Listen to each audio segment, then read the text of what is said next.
Hey guys, welcome back. Today we are going to do a wrap up of all the books I read in January and February. I read more than this. January, beginning of the year, I was in my self-help mode.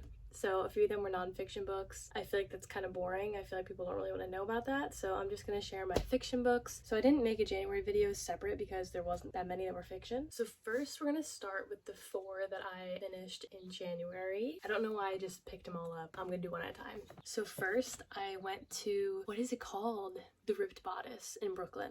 Not in Brooklyn. It's not in Brooklyn. Is it? I don't know. I was in New York for the weekend and we went to the Ripped Bodice and I got pucking around. I really wanted to get into the hockey romance world because I never read one before. I'm very new to sports romance books and I thought this sounded interesting. It was like the only one there and I was so excited because I was like, oh my god, it's a hockey romance and it's this main character, Rachel, who she's like the doctor for an NHL team, and I thought it was gonna be like 3 guys fighting over her. Not at all what it is, but I was really excited. And when I was checking out, the worker was like, oh, I really want to read that, so it gave me so much hope. Hated this book. Hated this book. Like, is this book even real? No plot, unnecessarily graphic in a non-great way. Like, I have no problem with spice. This spice I hated. I hated it. I just didn't enjoy it. It was like a 4 people, like a quadruple. And, I thought there'd be instances of the guys getting jealous and fighting over her, but they all just decided, you know what? We're all here. And I'm like, I don't think I could do that. But didn't love it. Not at all what I thought. That could be on me. Maybe some people like it. I personally don't. I don't think I will be. I think it's a series too. Won't be continuing. 2 stars. Next, I got Never by Jessa Hastings, and I usually hate all Peter Pan stories. Was never big on the movies or the story itself, and I know this is like a retelling of like one of the first Pans, not Disney's, and I actually really liked it. I am a huge Jessa Hastings fan. Anything she writes, I love. So I think that's why I really love this. It was good. And I was actually like, I remember stopping partway through and I was like, wow, this is like the first Peter Pan story that I actually like ever stuck with. I loved Daphne. It killed me anytime it just said piano because I know, I feel that. I'm really excited to see where this series goes. I liked it. I don't know, I know a lot of people didn't like it, but I get it. It's not Magnolia Parks, but I really liked it. Next, I read Iron Flame, which is obviously the book after Fourth Wing, and first of all, another gorgeous book.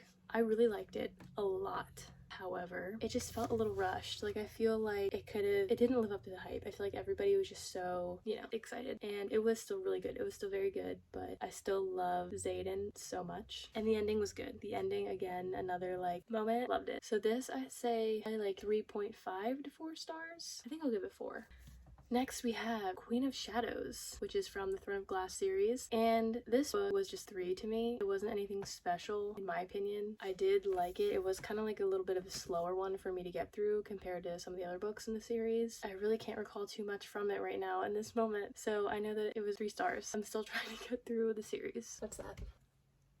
This book is the first book, so that was all January. This is the first book I read in February, and it came out on the 13th, but I actually found it on like the 10th, I believe. And I was trying to get through so many other books. I couldn't read anything because my mind was just on this book coming out, that it's all I wanted. Nothing hit the spot. And then when I actually found this book early, I of course had to get it, but emotionally wasn't ready to even start reading it because in my mind I was preparing for the 13th. And it was one of those things I just wanted to start it, but at the same time I didn't want to because then it'd be over. And of course, Magnolia Parks, 5 stars. It was great.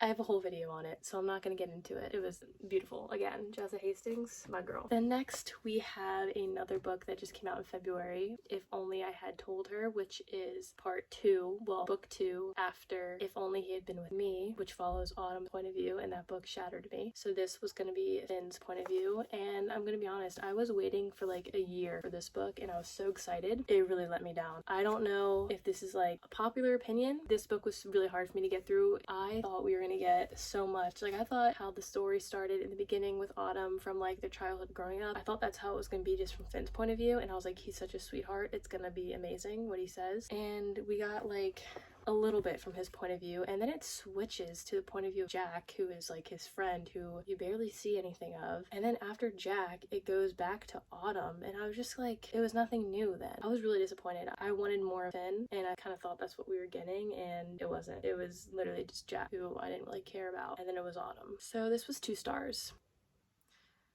maybe I'm just a hard critic. Then next I read Archer's Voice. I think I just really wanted something to just tear me apart, make me cry, and I thought this would do it, and it didn't. That's okay. I still really liked this story. It was about a girl who moves to Maine. She's kind of running away from her past and her old life. Comes to Maine, to this small town, drama and family history in the town, and one of them being Archer, who doesn't speak. He can't speak. He's kind of like the weirdo, the outcast in the town, and his cousin is like the sheriff. There's a lot of family drama that you hear about, and you also get kind of glimpses of Archer's childhood growing up and kind of why he can't speak anymore. So everyone kind of avoids him except for the main character, and it was a really great story. It was a nice love story. I kind of expected more out of it, just out of the hype, but that's okay.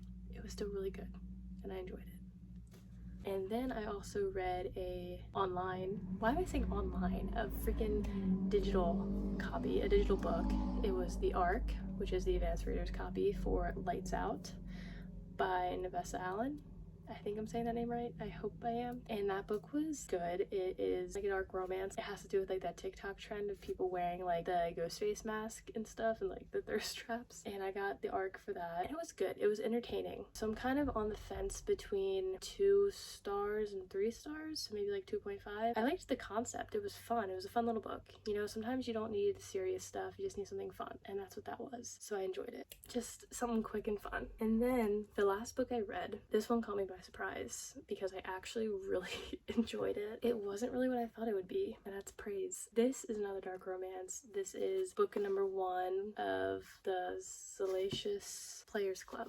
So the main character, her name is Charlie, or Charlotte, and her boyfriend break up. He's awful to her, just terrible, and they break up, and they were living together, so she needs to go get her deposit back, and it's given to the dad, who the dad and the son have not been speaking for quite some time, but basically he runs a players club, which is basically like a sex club, and he ends up offering her a job to be his secretary. Long story short, they hit it off. They don't mean to, but they do. And so she starts dating him, and her ex is not happy, but I love that for her. I didn't think I would enjoy this as much as I did, but Emerson, who is the dad, he's such a great person. Just their relationship that wasn't sexual was still so nice. Like the way that he showed up for her and her family and handled things and really cared about her was really refreshing. So I actually went and bought the second book to this series because I was so shocked by how much I liked it. So I give this 4 stars. And those are all the books I read so far. Anyways, guys, I hope you enjoyed today's video. And if you have read any of the books, let me know your opinions, if you agree, disagree. Also leave some book recommendations. If you enjoyed this video, please like it and subscribe. And I will see y'all next time.